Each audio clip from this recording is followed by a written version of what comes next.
তাহলে মিলাদ হাদিসে আছে না নেই? কোরআনে আছে না নেই? কোরআনে আসুন, কোরআনে আছে ইয়াউমা বুলিদা ওয়া সালামুন আলাইহি ইয়াউমা বুলিদা। আল্লাহ পাক বলছেন ইয়াহইয়া নবীর মিলাদের দিন আমি আল্লাহ আমার সালাম। তাহলে কোরআন দিয়ে প্রমাণ হলো নবীদের মিলাদের দিনটা উদ্দেশ্য করে লক্ষ্য করে আল্লাহ সালাম জানাচ্ছেন। ওই দিনটাকে নির্দিষ্ট করে পালন করা এটা আল্লাহর সুন্নাত, নবীজিরও সুন্নাত। নবীজিকে জিজ্ঞেস করা হলো ইয়া রাসূলুল্লাহ আপনি সোমবার রোজা রাখেন কেন? নবী বলছেন ফিহি বুলিদা, এই দিন আমার জন্ম হয়েছে, মিলাদ হয়েছে। মিলাদ হাদিস থেকেও প্রমাণ, কোরআন থেকেও প্রমাণ। কথা বলছেন না কেন? হাদিস ও কোরআন থেকে মিলাদুন নবী প্রমাণিত, প্রমাণিত। ভাইরা আমার, বাবাজিরা, হ্যাঁ, নবাব সিদ্দিক হাসান খান ভূপালী, এটা আহলে হাদিস লামাযহাবী গায়েব মুকাল্লিদের মুজাদ্দিদ। তারা ইনাকে মুজাদ্দিদ মানে বড় ইমাম। নাম বলছি নবাব সিদ্দিক হাসান খান ভূপালী।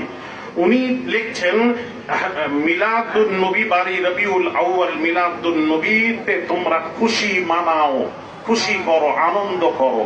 আর এই মিলাদুন নবীকে অস্বীকারী কাফের, কাফের, কাফের। কারণ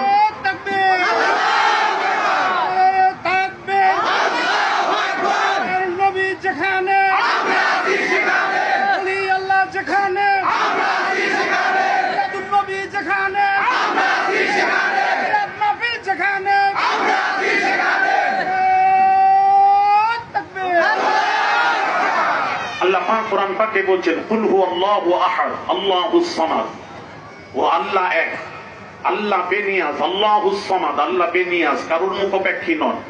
লাম ইয়ালিদ ওয়া লাম ইউলাদ, আল্লাহ কাউকে জন্ম দেননি, তাকেও কেউ জন্ম দেয়নি। আল্লাহ মিলাদ থেকে পাক।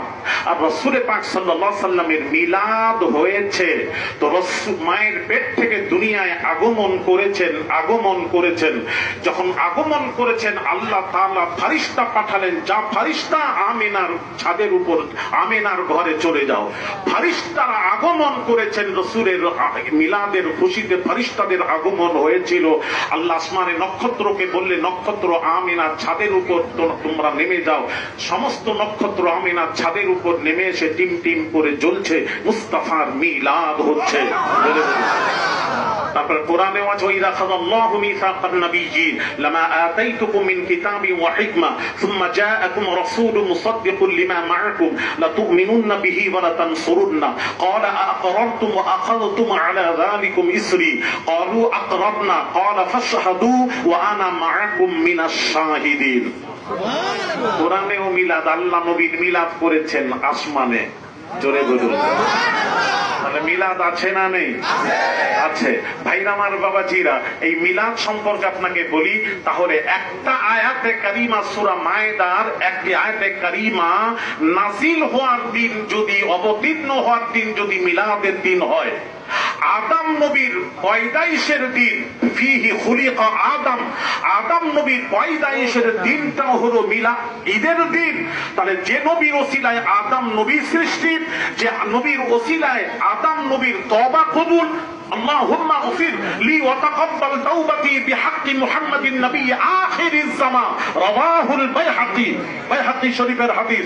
আদম নবী 300 বছর চোখের পানি ছেড়ে কাঁদলেন, 300 বছর। রব্বানা যালামনা আনফুসানা ওয়া ইল্লাম তাগফির লানা ওয়া তারহামনা লানাকুনান্না মিনাল খাসিরিন। দোয়া কবুল হচ্ছে না, আল্লাহ ক্ষমা করে দাও, নফসের উপর জুলুম করেছি, রহম করো, মাফ করো, ক্ষমা করো। আল্লাহ শুনেও শোনেন না।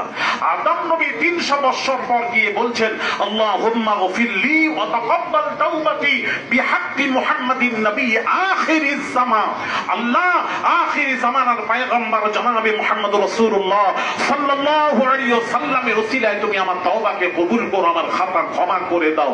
আল্লাহ বলছেন আমি আর থাকতে পারছি না, আমার নবীর ওসিলা যখন হয়েছে আল্লাহ সাথে সাথেই তওবা কবুল করে আল্লাহ আদম নবীর খাতা ক্ষমা করেছিলেন। ভাইরা আমার, তাহলে আদম নবীর পয়দাইশের দিন মিলাদের দিন যদি ঈদের দিন হয়, একটা আয়াতে কারিমা নাযিল হওয়ার দিন যদি ঈদ মিলাদ ঈদের দিন হতে পারে, যে নবীর উপর 30 পারা কোরআন নাজিল হলো। 30 পারা কোরআন ওয়ালা নবী যেদিন আসছেন, এই দিনটা হলো মুসলমানদের জন্য সবচেয়ে বড় খুশির দিন, ঈদের দিন, ঈদে মিলাদুন নবী সাল্লাল্লাহু আলাইহি ওয়াসাল্লাম। ঠিক কিনা? জোরে বলুন ঠিক কিনা? সবচেয়ে বড় মুসলমানদের জন্য ঈদের দিন। এই দিন আল্লাহ পাক কি বলছেন এবার আসুন। আল্লাহ পাক অন্য জায়গায় বলছেন, এরা পুরো কোরআন পড়ে না, আপনাদেরকে শোনায় না। ইন্নাল্লাহা লা ইউহিব্বুল ফারিহিন। আল্লাহ বলছেন আনন্দকারীদের, ফুর্তিকারীদের, যারা রাহাত করে, আনন্দ করে, ফারহাত করে, খুশি মানায়, তাদেরকে আমি ভালোবাসি না। আল্লাহ বলে দিলেন, তুমিও বলে দিলে চলবে না, মানান না। তারপর অন্য জায়গায় কি বলছেন? কুল বিফাদলিল্লাহি ওয়া বিরহমাতিহি। আল্লাহ পাক বলছেন, হে নবী, আমার হাবিব, আমার বন্ধু, আপনি বলে দিন আপনার উম্মতকে তারা যেন দুইটি কাজে আনন্দ করে, খুশি করে। নাম্বার 1, বিফাদলিল্লাহ, আল্লাহর ফজল পেলে তারা যেন খুশি করে, আনন্দ করে। আর এখানে ফজল দিয়ে কোরআন বোঝানো হয়েছে। কোরআন নাজিলের দিন তোমরা খুশি করো। ওয়া বিরহমাতিহি, আর আমার রহমত পেলে তোমরা খুশি করো। এখানে রহমত দিয়ে তাফসীর করে দেখুন, তাফসীরে রুহুল মাআনি খুলুন, বিভিন্ন তাফসীর খুলুন। এখানে রহমত দিয়ে ওয়ামা আরসালনাকা ইল্লা রাহমাতাল লিল আলামিন, যার আলমের জন্য যাকে রহমত স্বরূপ প্রেরণ করেছেন, সেই মুস্তাফার আগমনের দিন, মিলাদের দিন, আল্লাহ স্বয়ং বলছেন, বান্দা হাবিব বলে দিন আপনার উম্মত যেন ফালিয়াফরাহু, খুশি করে, আনন্দ করে।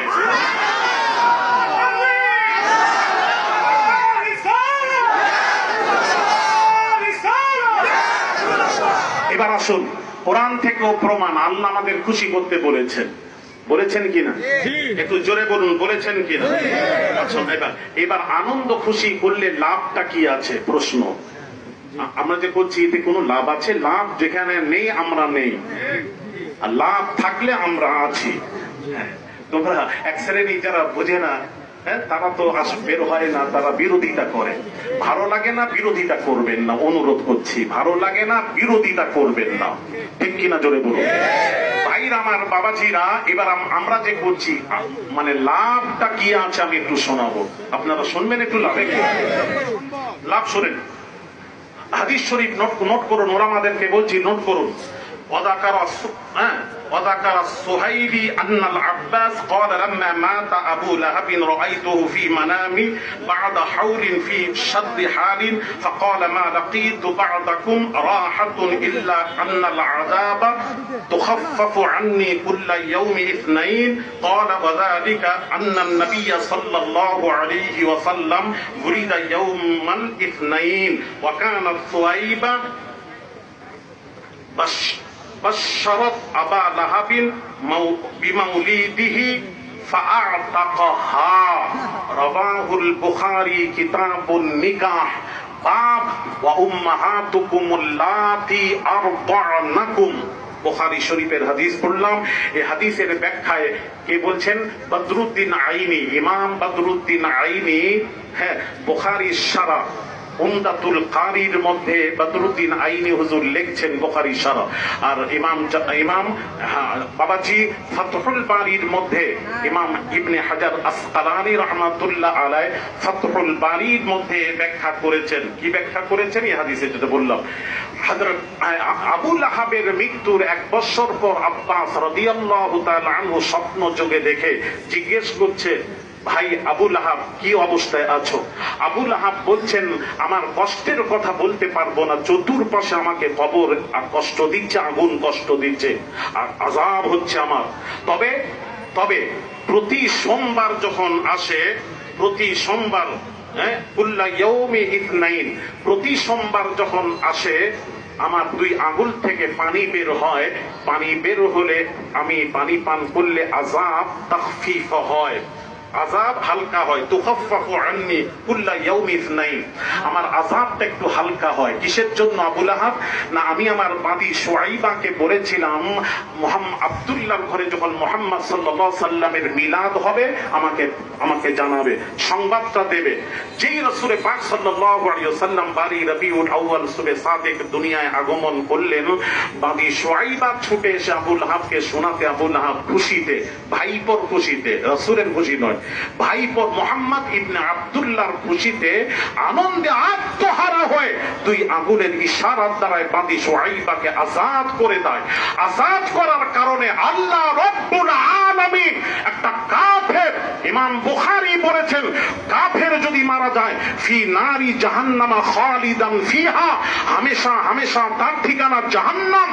কোন কথা নয়, যদি দুনিয়ায় এসে ভালো কাজ করে, যতই ঘর বানাক, টিউবওয়েল করে দিক, মানুষের রাস্তাঘাট করে দিক, যতই উপকার করবে, কিন্তু কাফেরদের জন্য ঠিকানা ফি নারি জাহান্নামা খালিদান ফিহা, হামেশা হামেশা তার ঠিকানা জাহান্নাম। তা কোনো কিয়ামতের দিন আখিরাতে তার আজর বদলা দেওয়া হবে না, ইমাম বুখারী বলেছেন। কিন্তু কোন কাফের যদি রাসূলের খুশি পালন করে, মুহাম্মদ সাল্লাল্লাহু আলাইহি সাল্লামের আগমনের খুশি করে, কাফের হওয়া সত্ত্বেও আল্লাহ তাকে কিয়ামতের দিন আখিরাতে আজর দেবেন, বদলা দেবেন।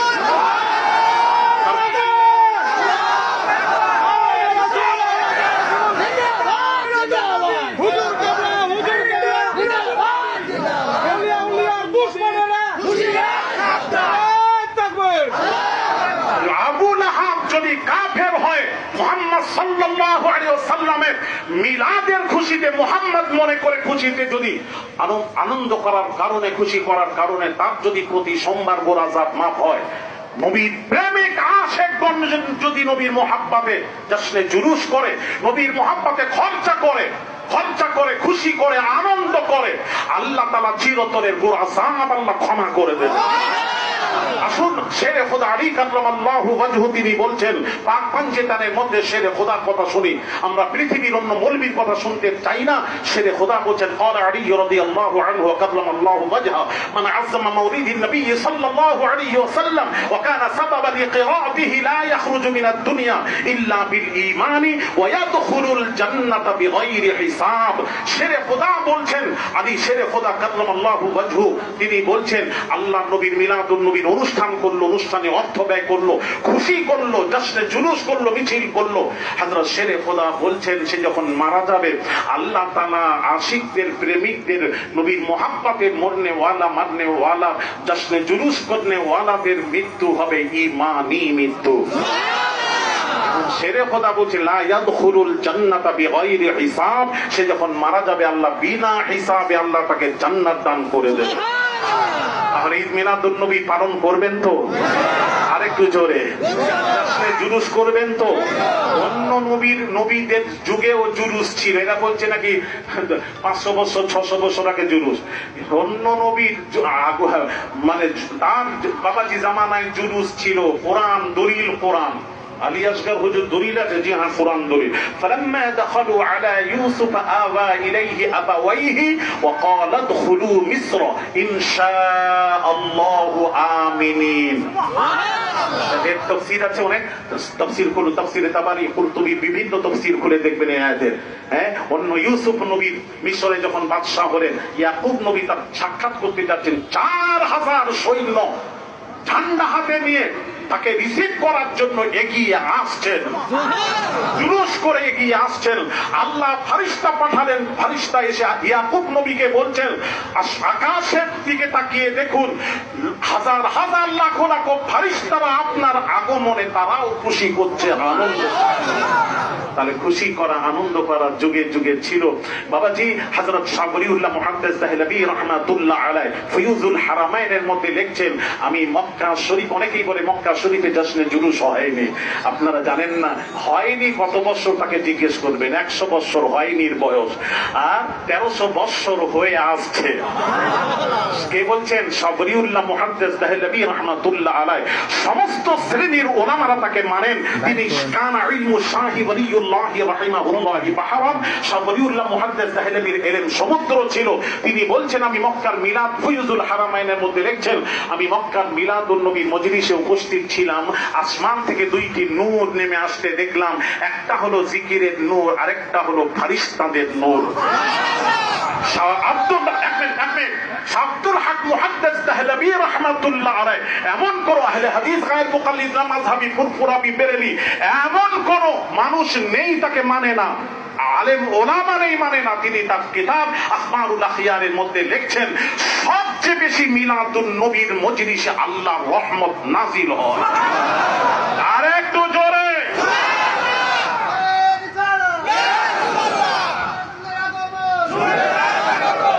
সময় থাকলে একটা একটা করে বলতাম। অনেকেই বলে রাসূল সাহাবীরা তো এইভাবে জশ্নে জুলুস করেননি, সাহাবীর চেয়ে তোমরা বেশি ভালোবাসো। এটা একটা প্রশ্ন, ব্যাস এইটুকু বলে আমি আমার শেষ করবো। বাবাজি, অনেকেই বলে, আপনাদের এলাকায় বলে কিনা জানি না, বলে, তাহলে উত্তরটা শুনবেন। এখন তারা বলে, শুনুন শুনুন, তারা বলে সাহাবীর চেয়ে তোমরা বেশি রাসূলকে ভালোবাসো।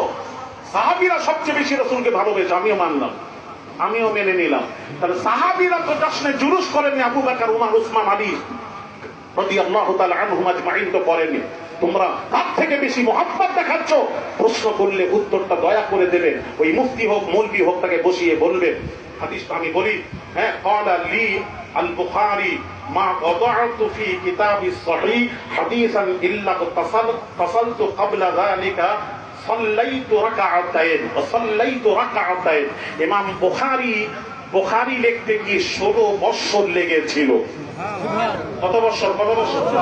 3,500 হাদিস লিখতে গিয়ে তাকরার বাদে, হ্যাঁ বাবাজি, 16 বছর লেগেছিল। ইমাম বুখারী বলছেন, আমি যখন হাদিস লিখতাম আগে গোসল করে নিতাম, গোসল করে 2 রাকাত নফল নামাজ, সাল্লাইতু রাকাতাইন, 2 রাকাত নফল নামাজ পড়ে তারপর নবীজির হাদিস লিখতাম। আবার একটা হাদিস লেখার পর দ্বিতীয় হাদিস আবার যখন লিখতাম, আবার গোসল করতাম, আবার 2 রাকাত নামাজ পড়ে আরেকটি হাদিস লিখতাম, আবার তৃতীয় হাদিস যখন লিখতাম গোসল করতাম, 2 রাকাত নামাজ পড়ে আবার হাদিস লিখতাম। এই করে করে 16 বছর হাদিস লিখতে লেগেছিল। তাহলে আমার প্রশ্ন হলো, সেই মৌলবীকে হযরত আবু বকর সিদ্দিক আকবর, ওমর ফারুক, হযরত উসমান গনি শেরে খোদা তারাও হাদিস লিখেছেন, কিন্তু তারা তো গোসল করেননি, হাদিসের লেখার পূর্বে 2 রাকাত নামাজ আদায় করেননি। তাহলে তারা যখন করেননি, ইমাম বুখারী করেছেন। এখন প্রশ্ন আসবে, ইমাম বুখারী কি আবু বকর, ওমর, উসমান, আলীর চেয়েও বেশি বুঝেছেন? ওনারা করেননি, ইনি করেছেন কেন? তাহলে আবু বকর যেটা করেছেন, নতুন জিনিস চালু করেছেন, এটা হলো শরীয়তের বিদআত। তাহলে বলতে হয় ইমাম বুখারী সবচেয়ে বড় বেদাতি। কথা বলছেন না কেন? আমার কাছে দলিল হাজারো আছে এই গুনাহগার আওলাদের রাসূলের কাছে, একটা একটা শোনাতাম, আবার কখনো শোনাবো আপনাদেরকে। একটা খালি বলে যাচ্ছি, তাহলে বোঝা গেল আবু বকর সিদ্দিক, উমর ফারুক, উসমান গনি শেরে খোদা যেটা করেননি, আবু বকর করেছেন। এটা হলো মুহাব্বত। আবু মাহজুর রাদিয়াল্লাহু তাআলা আনহু, নবীর সাহাবী, তিনি যখন সামনের চুলটা, এত বড় চুল জমিনে লটকাতো, সব চুল কাটতেন, সামনে চুল কাটেননি। এটা তো শরীয়ত বিরোধী, হারাম। মেয়েরই চুল রাখা হারাম, হারাম, হারাম। সাহাবীরা কেউ ফতোয়া দিচ্ছেন না। সাহাবীরা বলছেন, হুজুর আপনি সব মাথার চুল কাটেন, সামনের চুলগুলো কাটেন না, এত বড় হয়েছে। আবু মাহজুর রাদিয়াল্লাহু তাআলা আনহু, নবী সাহাবী, উত্তর দিচ্ছেন, আল্লাহর নবী, দয়ার নবী রাহমাতুল লিল আলামিন আমার পেশানিতে হাত মোবারক, দস মোবারক এইভাবে রেখেছিলেন। রাসূল পাক সাল্লাল্লাহু আলাইহি ওয়াসাল্লামের দস মোবারক যে চুলগুলোতে স্পর্শ হয়েছে, ওই চুলগুলোকে তাবাররুক মনে করে আমি ছেড়ে দিয়েছি, কাটিনি, কাটবো না। মুহাব্বত আলাদা জিনিস। আমরা যে নবী, এটা দিনের মধ্যে জশ্নে জুলুস নয়, এটা দিন নয়। দিন হলো নামাজ, রোজা, হজ, যাকাত, এগুলি হলো দিন। 2 রাকাত নামাজে যদি কেউ 3 রাকাত ঢুকিয়ে দেয়, দিনের মধ্যে ঢুকিয়ে দিয়েছে, এগুলো চলবে না। এই জশ্নে জুলুস এটা দিন নয়, এটা নবীর প্রেমিকরা নবীর মুহাব্বতে জশ্নে জুলুস করে। ঠিক কিনা বলা বলে? 53টা কান্ট্রিতে জশ্নে জুলুস হয়, ঈদ মিলাদুন নবী উদযাপন হয়। আমার মতে, আমার জানা মতে আল্লাহ যেন ঈদ মিলাদুন নবী প্রতি বছর কায়েম করার তৌফিক দান করেন, ওইভাবে আমরা একত্রিত হয়ে জশ্নে জুলুস পালন করতে পারি। আল্লাহ তুমি তার তৌফিক ইনায়েত করে দিও। আর ঈদ মিলাদুন নবীকে আল্লাহ কবুল করে এটাই আমাদের সকলের জন্য নাজাতের ওসিলা বানিয়ে দিও। সকলে বলি আমিন। আল্লাহুম্মা আমিন। রব্বুল আলামিন।